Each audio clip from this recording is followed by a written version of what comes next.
सबसे पहले हम करेंगे कि हेल्प में जाएंगे, हेल्प ब्राउजर में गए, add on links, standard packages, उसके बाद हमारा है स्टैटिस्टिक्स, फिर कंटिन्यूअस डिस्ट्रीब्यूशन। कंटिन्यूअस डिस्ट्रीब्यूशन में जाने की वजह है कि अभी जो लैब 3 है इसके अंदर हमें नॉर्मल डिस्ट्रीब्यूशन के ऊपर काम करना है, तो एक कंटिन्यूअस डिस्ट्रीब्यूशन। तो हम ये जो ऊपर टॉप वाली चीज़ है ये कॉपी कर लेंगे। अगर किसी को पता ना होगा कंटिन्यूअस डिस्ट्रीब्यूशन कितनी है, तो उसके लिए यहाँ पे नीचे है ना सारी डिस्ट्रीब्यूशन लिखा हुआ है कि नॉर्मल है, एफ रेशियो है, काई स्क्वायर है, बीटा डिस्ट्रीब्यूशन है, कॉची डिस्ट्रीब्यूशन है, एक्सपोनेंशियल डिस्ट्रीब्यूशन है, सारी डिस्ट्रीब्यूशन के नाम लिखे हुए हैं, लॉग, नॉर्मल, लॉजिस्टिक, तो परीटो से लेकर बहुत सारी डिस्ट्रीब्यूशन है। यूनिफॉर्म भी कंटिन्यूअस और डिस्क्रीट दोनों में होती है, वीबुल होती है। तो अभी हम करते हैं पेस्ट उसको, ताकि उस फंक्शन को करें हम पेस्ट स्टार्ट करने के लिए। पेस्ट कर दिया हमने, अब शिफ्ट प्लस इंटर दबा दिया। अब ये जो लाइन आ गई, इस लाइन का मतलब ये है कि हमारी कमांड सही रन हो गई है। अब हमने स्टार्ट करना है। अब हमने स्टार्ट ऐसे करना है कि जो हमारी डिस्ट्रीब्यूशन है वो नॉर्मल है। अब नॉर्मल डिस्ट्रीब्यूशन में जो पैरामीटर होते हैं वो दो होते हैं हमारे, एक मीन होता है और एक वेरिएंस होता है, जिसको हम यहाँ पे ए और बी करके लिखवाएंगे। तो A is equal to 3, shift enter दबा दी तो ये सेव हो गया। उसके बाद B is equal to 5, shift left enter दबाया, ये भी सेव हो गया। उसके बाद हमने नॉर्मल डिस्ट्रीब्यूशन को डिफाइन करना है कि किस पैरामीटर पे, मतलब वेरिएबल देना है, वाई दे दिए। वाई देने के बाद नॉर्मल डिस्ट्रीब्यूशन लिखेंगे।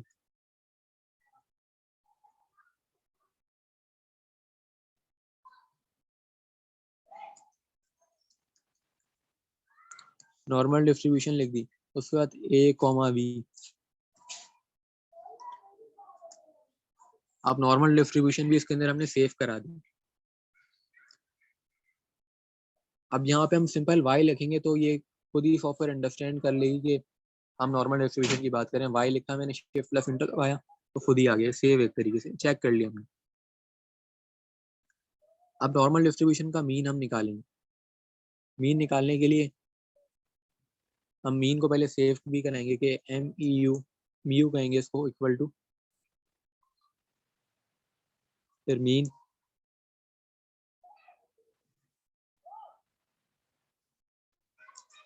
तो ये मीन दे दिया। जैसे कि मैंने बोला था कि नॉर्मल डिस्ट्रीब्यूशन के दो पैरामीटर हैं, ए और बी, और ए जो है वो मीन है और बी वेरिएंस होता है हमारा। तो यहाँ पे हमने चेक भी कर लिया कि हमने काम ठीक करा है, हमारी कमांड सारी ओके जा रही है, क्योंकि मीन भी हमारा आ गया। अब हम वेरिएंस भी निकाल लेंगे। अच्छा, नॉर्मल के बल्कि ये मीन है और एक स्टैंडर्ड डेविएशन है, वेरिएंस नहीं है। तो जो 5 है ना हमारा स्टैंडर्ड डेविएशन है, तो स्टैंडर्ड डेविएशन हम निकालेंगे। तो स्टैंडर्ड डेविएशन लिखता हूँ मैं।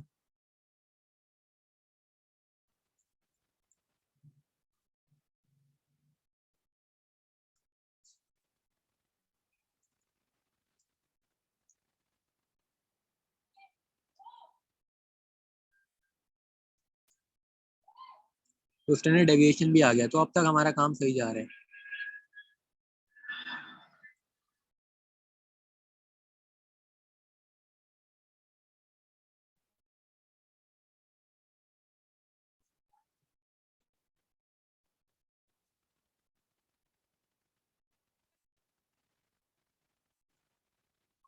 अब इसके बाद हमारी कमांड है टेबल की।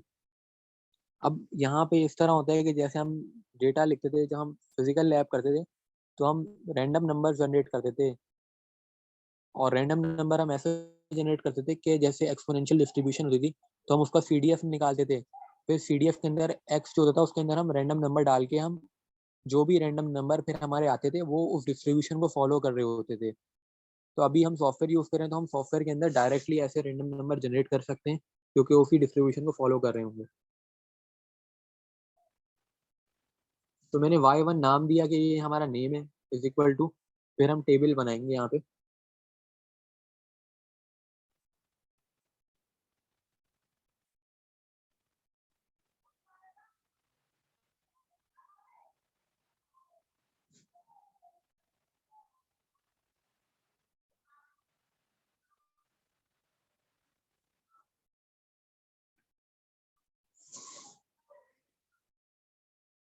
अब ये देखो यहाँ पे हमने करा क्या है, ये जो रैंडम नंबर है ये बेसिकली नॉर्मली डिस्ट्रीब्यूटेड होंगे, क्योंकि वाई नॉर्मल डिस्ट्रीब्यूशन को रिप्रेजेंट करता है।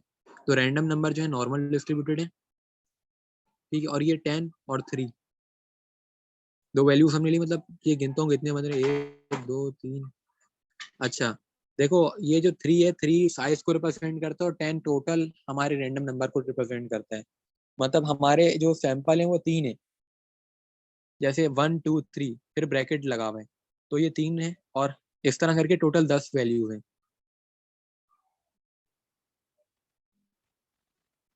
तो अब ये मैंने कैसे करा, ये मतलब 10 और 3 कहाँ से, हर एक के जहन में ये सवाल आएगा। तो इसका आंसर ये कि जो हमें सवाल दिया हुआ है लैब 3 के अंदर, जो पीडीएफ ग्रुप पे शेयर करी हुई है, उसके अंदर लिखा हुआ है कि रैंडम नंबर जो हमने बनाने हैं, 10 रैंडम सैंपल बनाने हमने, और उनका साइज 3 होना चाहिए। 10 रैंडम सैंपल है ये, जैसा कि देख सकते हैं कि पहला दूसरा इस तरह करके टोटल 10 है ये। और साइज 3 होने का मतलब ये कि हर एक ब्रैकेट के अंदर 3 वैल्यूज हैं, 1 2 3 इस तरह करके हर एक में ये। तो सवाल के अंदर अगर हमें साइज 4 आ जाता है और रैंडम सैंपल हमारे 20 आ जाते हैं, तो हमने 20 और 4 कर देना था। कमांड ये याद रखनी है हमें। मैं हेल्प में देख लेता हूँ, हमें एक एडवांटेज ये है मैथमेटिका में कि यहाँ पे सारी कमांड मौजूद है हेल्प में। तो मैं हेल्प ब्राउजर में जाऊंगा। तो जैसे कि मैंने बताया था कि यहाँ पे सारी डिस्ट्रीब्यूशन हैं, जैसे नॉर्मल लिखी हुई है, काफी मतलब हेल्प के लिए काफी है हमारे।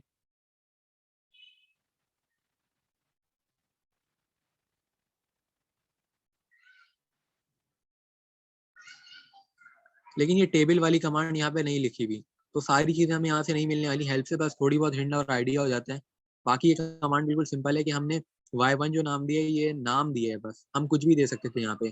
टेबल का मतलब ये कि जो हम फिजिकल लैब करते थे तो उसमें टेबल बनाते थे हम रैंडम नंबर्स का। लेकिन हम रैंडम नंबर कभी भी डिस्ट्रीब्यूशन के बनाते हैं तो हमें उसका सीडीएफ निकाल के करते थे, लेकिन यहाँ पे हम सॉफ्टवेयर के थ्रू कर रहे हैं, तो हमने रैंडम के आगे ब्रैकेट में वाई लिख देना, और यहाँ पे स्क्वायर ब्रैकेट है ये वाली। फिर 10 और 3 के लिए दूसरे ब्रैकेट लगाएं, कर्ली ब्रैकेट, और जो एंड में क्लोजिंग हुई है हमारी वो स्क्वायर ब्रैकेट से हुई है। तो ये ब्रैकेट्स बहुत इंपॉर्टेंट है, अगर हम ब्रैकेट गलत डालेंगे तो हमारा आंसर नहीं आने वाला। तो अभी ये मैंने रैंडम नंबर जनरेट कर लिए।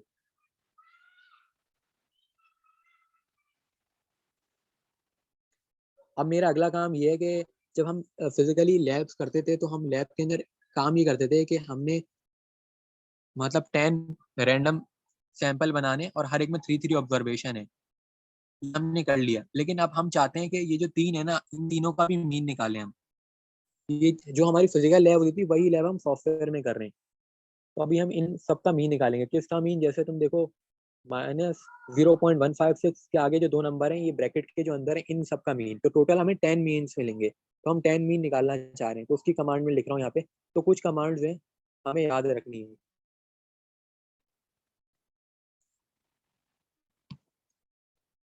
तो अब मैं कमांड लिखता हूँ। तो एम लिख दिया मैंने मीन को रिप्रेजेंट करने के लिए, और इज इक्वल टू टेबल, जो कि टेबल हम पहले ही बना चुके हैं, उसी टेबल को यूज करेगा ये।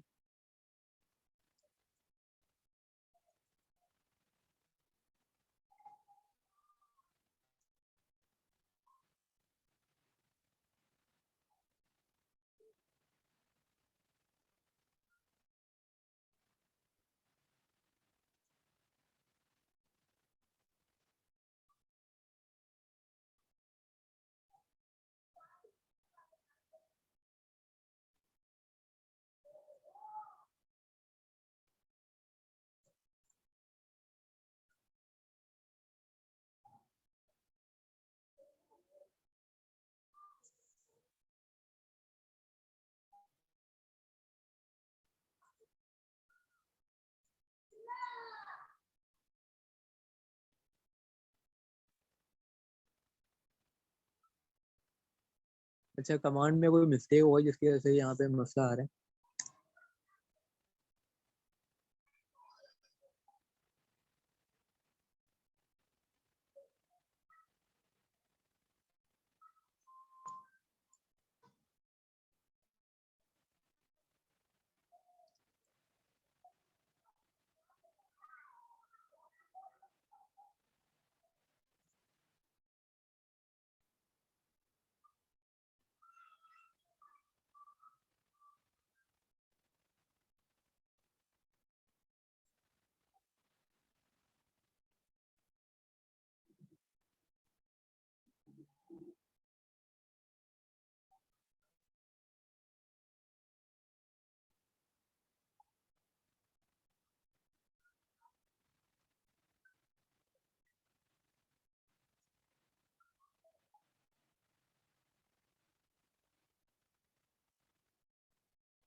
अच्छा, एक और बात मैं बताना चाहूंगा कि ये जो सॉफ्टवेयर है अक्सर एरर देती है, मतलब हम कमांड सही डाल रहे होते हैं लेकिन ये सॉफ्टवेयर मसला कर देती है। तो मैं ये कहूंगा कि जैसे इसने रैंडम नंबर ऊपर हमें बना के दे दिया, हमने कमांड ये डाली जो मैंने अभी डाली है। मैं कमांड दिखा देता हूँ, ये वाली कमांड जो डाली है, m इजिकल टू टेबल, फिर मीन, फिर y1, और फिर ये ब्रैकेट में अंदर आई आ रहा है, फिर इस तरह की जो पूरी कमांड है ये याद करनी है। अब इस कमांड का पर्पस जो मैंने बताया था वो ये था कि जो ऊपर के तीन है ना, इनका मीन हम खुद ही निकाल लेंगे, मैनुअली निकाल लेंगे और हम लिख देंगे। क्योंकि अगर कभी भी इस तरह का एरर आए तो हमारे पास टाइम की तो शॉर्टेज होगी कि हम बार बार करते रहें, मसला है। या हो सकता है हमारी अपनी पर्सनल मिस्टेक्स है लेकिन हम नहीं जज कर पा रहे क्या गलती कर रहे हैं, तो मैनुअली भी हम कर सकते हैं चीज़ें यहाँ पे। रैंडम नंबर तो ये निकाल के दे रहा है, कोई इशू नहीं कर रहा है, लेकिन आगे के जो कर रहे हैं मीन का मीन हम मैनुअली निकाल लेंगे। मैनुअली ऐसे है कि हम कैलकुलेटर के अंदर डालेंगे ये तीन वैल्यूज, इनका सम करेंगे और फिर डिवाइडेड बाय 3 कर देंगे। आतिफ, हाँ बोलो। वो जो ऊपर तुमने आई लिखा है ना, उसमें मेरे ख्याल में डबल ब्रैकेट है, शायद इस वजह से मिस्टेक हो रही देखते हैं। अच्छा, डबल ब्रैकेट के साथ जब मैंने करा तब भी नहीं आ रहा था, दिखाता हूँ। ये डबल ब्रैकेट के साथ करा हुआ है ना मैंने। है।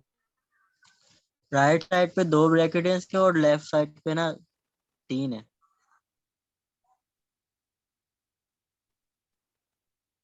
यहाँ नहीं, इससे पहले वाले, यहाँ पे भी एक एक्स्ट्रा अच्छा, लगाया।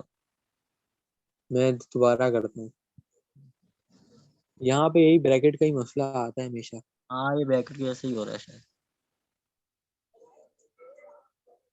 मैं लेकिन मैनुअली कर लूंगा अगर पेपर में कुछ इस तरह मसला आता है, क्योंकि मैनुअली हमारा हाँ, टाइम बच वैसे जाएगा। क्विज आएगा, क्विज में वैसे जरूरत तो नहीं पड़ेगी।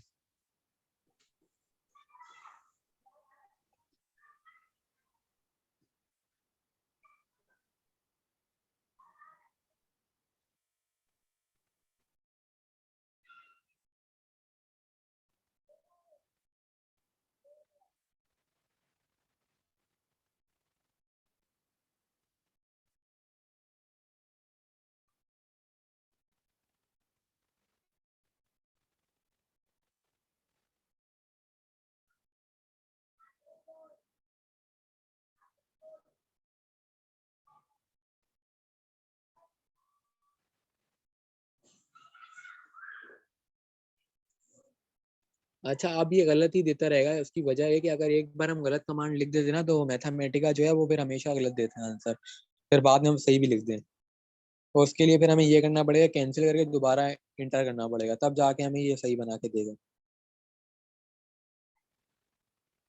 तो मैं कैंसिल करके दोबारा करता हूँ, इतना टाइम लगेगा नहीं क्योंकि हमने कोई डेटा तो इंटर करना नहीं था।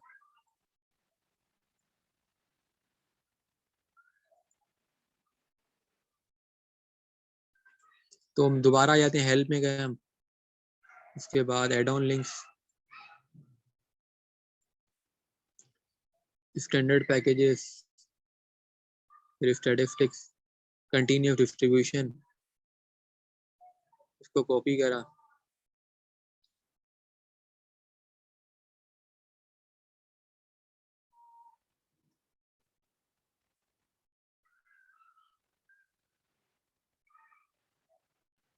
अब ये मैंने इंटर कर दिया। अब मैं ए लिख रहा हूँ, वही चीज़ मैंने बात बोली थी कि ए हो गया, बी करता हूँ मैं। बी जो स्टैंडर्ड डेविएशन है, पैरामीटर ऑफ नॉर्मल डिस्ट्रीब्यूशन है। फिर मैंने Y is equal to normal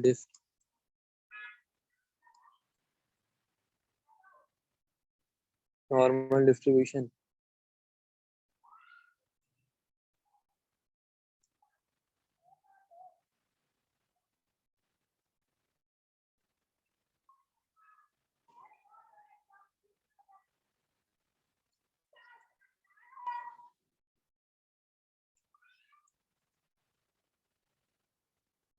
तो ये तो अब तक हमने सही इंटर करा है। अब टेबल पे आ जाता हूँ मैं डायरेक्टली।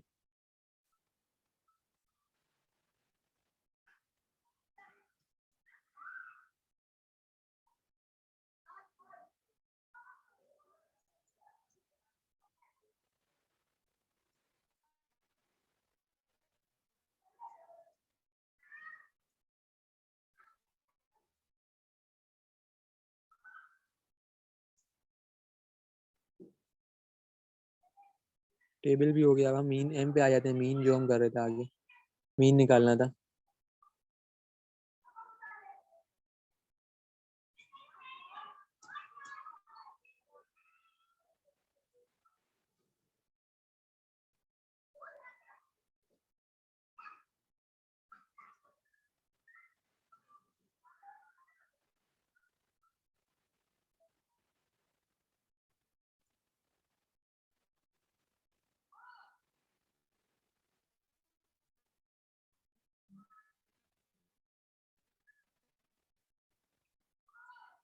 अब देखो हमारा बिल्कुल एक्यूरेट हो गया काम।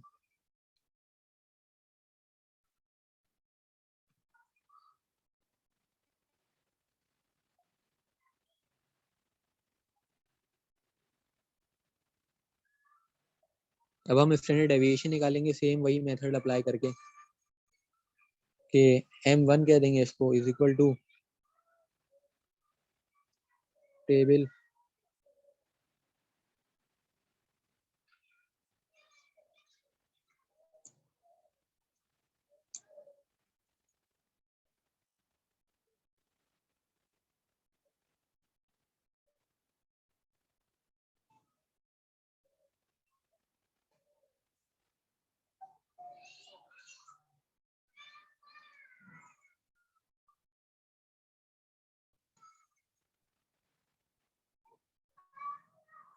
तो स्टैंडर्ड डेविएशन भी आ गई हमारा। सारी चीजें सही होती जा रही हैं।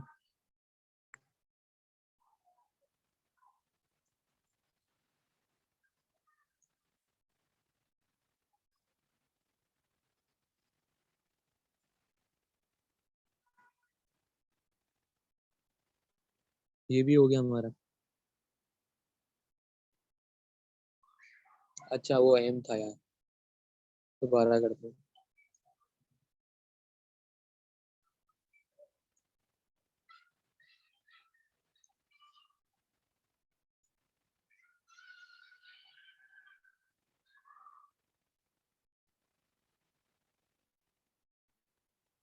तो हमारा मीन भी आ गया। अब वी एक्स बार वेरिएंस निकालेंगे।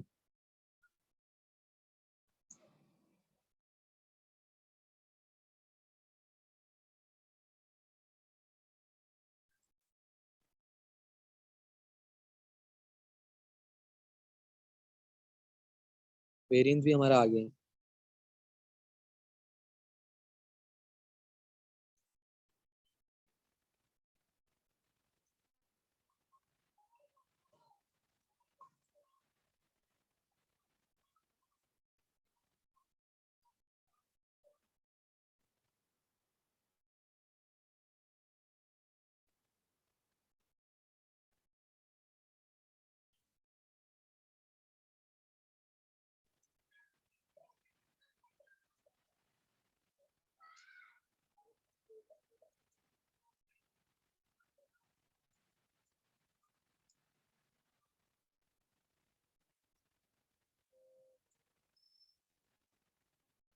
तो ये हमारी लैब कंप्लीट हो गई, लैब 3।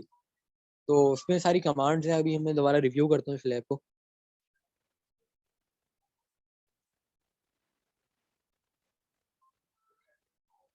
देखो सबसे पहले हमने कंटिन्यूअस डिस्ट्रीब्यूशन का पैकेज लोड कराया हेल्प पे जाके।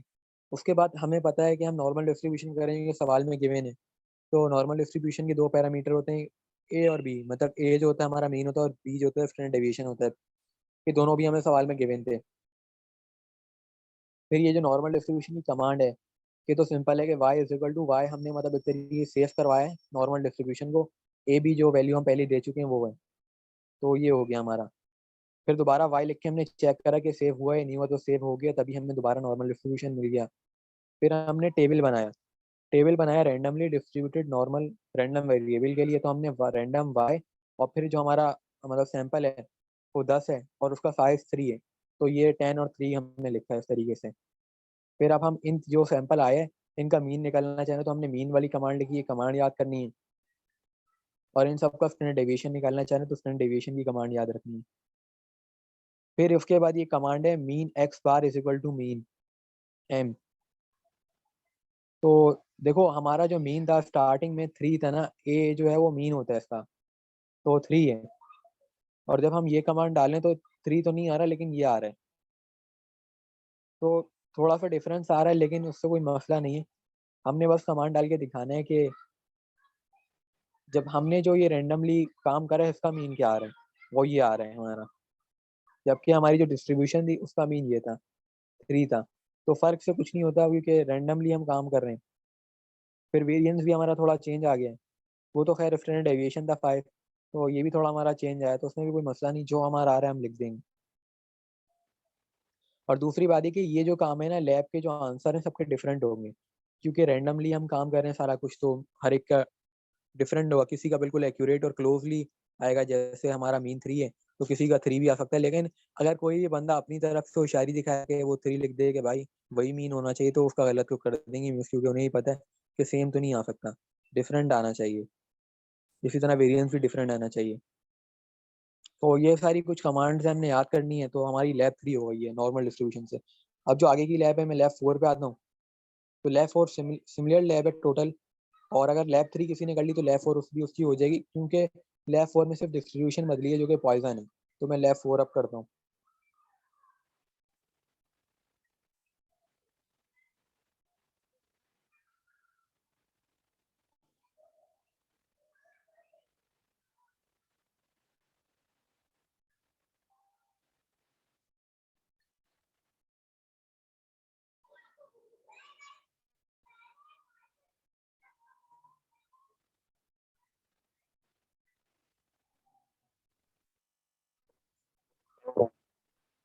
अब देखो लैब 4 जो है ना, इसके अंदर हमें डिस्ट्रीब्यूशन दी ये गई है मतलब होता है पॉइजन। इसका।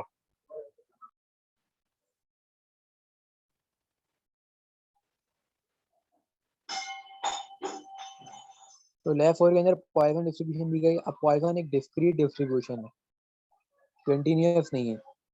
तो डिस्क्रीट होने की वजह से हम जो हेल्प में जाएंगे, तो हेल्प ब्राउजर हम लेते हैं, एड ऑन लिंक्स पे जाते हैं, और ये सारी लैब में हमने यही करना होता है। स्टैंडर्ड पैकेजेस में गए, फिर स्टैटिस्टिक्स में जाते हैं। अब यहाँ पे हम डिस्क्रीट डिस्ट्रीब्यूशन देखेंगे। डिस्क्रीट डिस्ट्रीब्यूशन हमें मिल गई। अब ये जो है ना, ये हम कॉपी करेंगे। ये बेसिकली एक पैकेज होता है हर डिस्ट्रीब्यूशन का, जो भी हम कर रहे हैं ना, वो पैकेज लोड जब तक नहीं होगा वो डिस्ट्रीब्यूशन नहीं उठाएगा।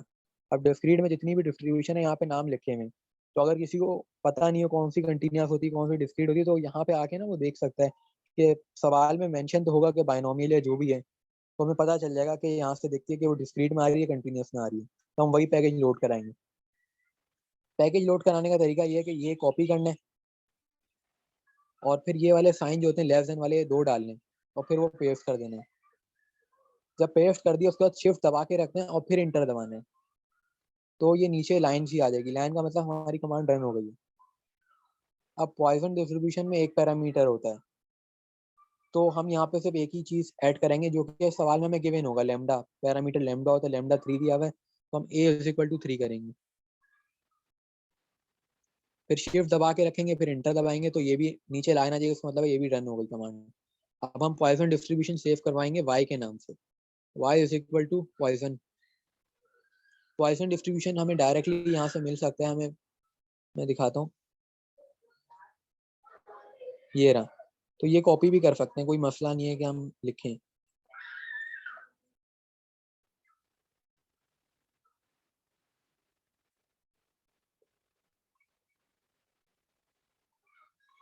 मैंने कॉपी कर दिया, पेस्ट कर दिया।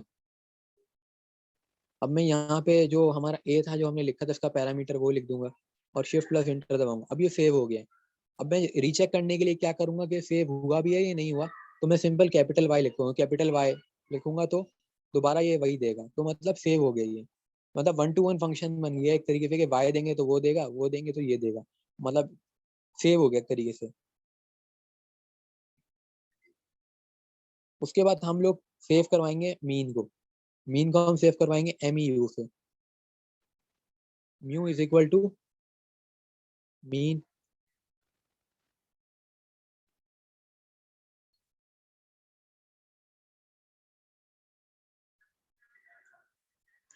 अब जो ये सेव हो गया म्यू के नाम से, अब हम म्यू लिखेंगे तो हमें ये 3 देगा या मीन देगा। अब वही काम करना है जो हमने लैब 3 में करा था, कि टेबल बनाएंगे, और कैपिटल Y1 हम इक्वल सेव करवाएंगे कैपिटल Y1 के नाम से और टेबल की कमांड लिखेंगे।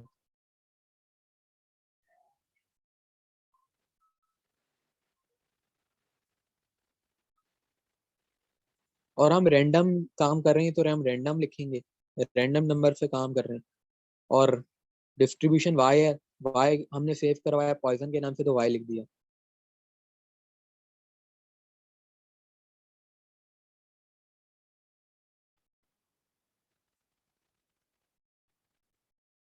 ये जो मैं 10 लिख रहा हूँ, ये 10 का मतलब है कि हमें ना कितने सैंपल चाहिए, सवाल में गिवन होगा कि 10 सैंपल चाहिए। और इसके बाद अब मैं 2 लिख रहा हूँ, वो 2 साइज होता है, ये सैंपल का साइज कितना होना चाहिए वो भी सवाल में गिवन होगा।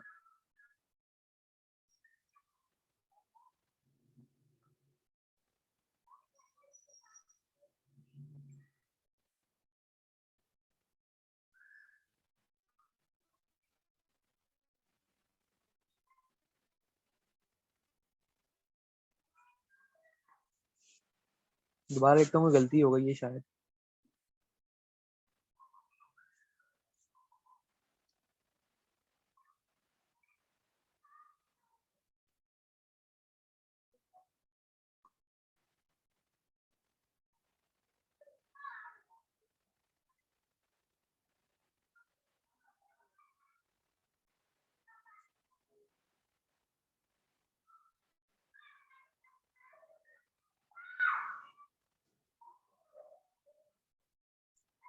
अब ये हो गया हमारा ठीक। तो देखो ये सारे रैंडम नंबर आ गए। अच्छा, अब एक और चीज मैं बताता हूँ कि जब हमने लैब 3 करी थी, तो लैब 3 में हमारी वैल्यू करी थी पॉइंट्स में। कंटिन्यूअस डिस्ट्रीब्यूशन में पॉइंट में वैल्यू आ सकती है, लेकिन डिस्क्रीट डिस्ट्रीब्यूशन में हमारी डायरेक्टली वैल्यू आएंगी, जैसे 2 3 5 पॉइंट में नहीं होती। अब हमें इसका मीन ले लूंगा जिस तरह हमने पिछली लैब में करा था। तो मीन के लिए हम एम से सेव करवाएंगे, M is equal to table बनाएंगे हम। मीन हम डायरेक्टली भी ले सकते हैं, 5 + 2 डिवाइड बाई 2, जो हमारा इसका मीन आ जाएगा।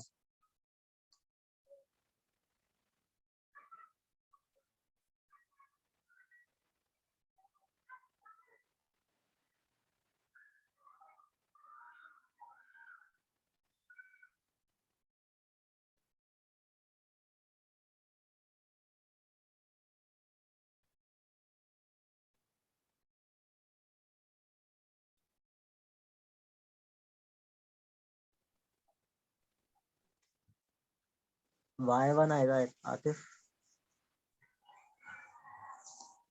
देख रहा हूँ, हाँ Y1 आएगा, सही बोलो।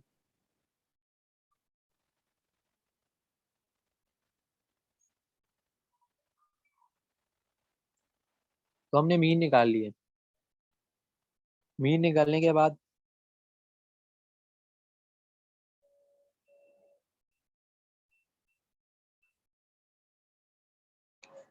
हमने कुछ और चीजें निकाली हैं, जैसे हम मिनिमम वैल्यू निकालना चाह रहे हैं।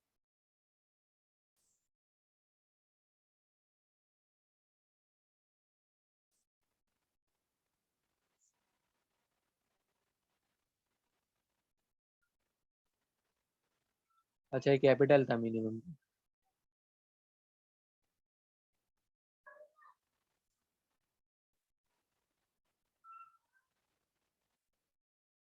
तो मिनिमम वैल्यू हमने निकाल ली। इसके बाद हम मैक्सिमम निकालना चाह रहे हैं, मैक्सिमम को हम कहेंगे M2।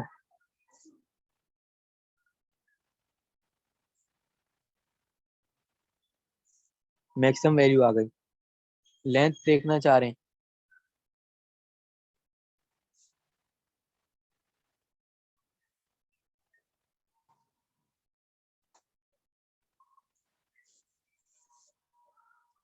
लेंथ देख ली 10। लेंथ का मतलब ये है कि कितनी हमारा सैंपल है, 10 का सैंपल है, लेंथ हमने देख ली 10 है, वो हमें डायरेक्टली भी पता है। ये जो सारी कमांड्स है ना, ये प्रैक्टिकल में नहीं करनी होंगी अगर इस तरह का आता है। लेकिन क्विज जो होने वाला है ना हमारा, उसके अंदर कुछ भी पूछ सकते हैं कि लेंथ की कमांड बता दो, तो कमांड तो बिल्कुल सिंपल है, लेकिन जिसने नहीं करा होगा वो कर नहीं सकता।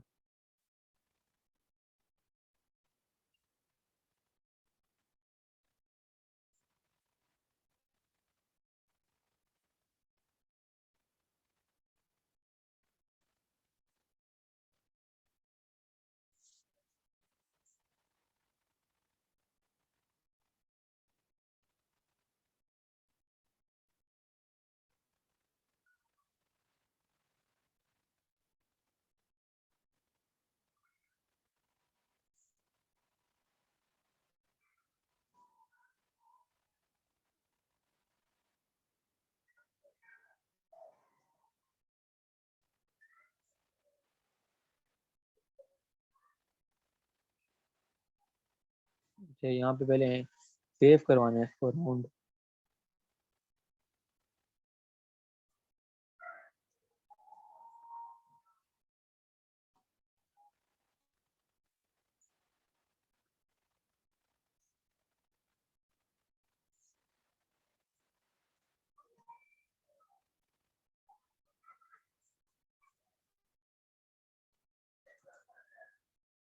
अरे यार एक और था।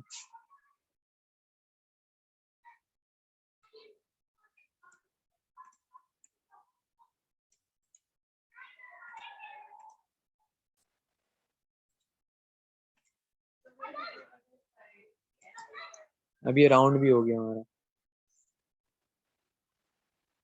अच्छा ये कभी भी इस तरह की वैल्यू दे रहा है तो हम राउंड खुद भी कर सकते हैं।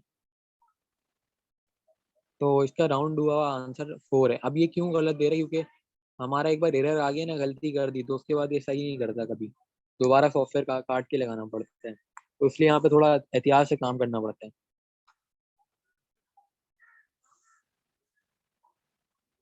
अब रेंज का हमें पता है, रेंज जो होती है वो minimum minus maximum maximum minus minimum होती है। तो मैक्सिमम को हमने M2 सेव करा हुआ था, माइनस करेंगे M1, रेंज हमें मिल गई। अब एक हाइट का फॉर्मूला होता है, height is equal to N और फिर ब्रैकेट,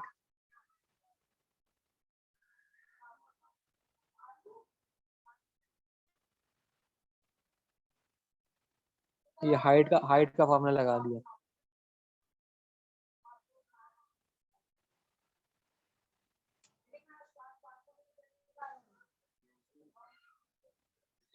अब उसके बाद हमारा फ्रीक्वेंसी का कॉल टेबल है।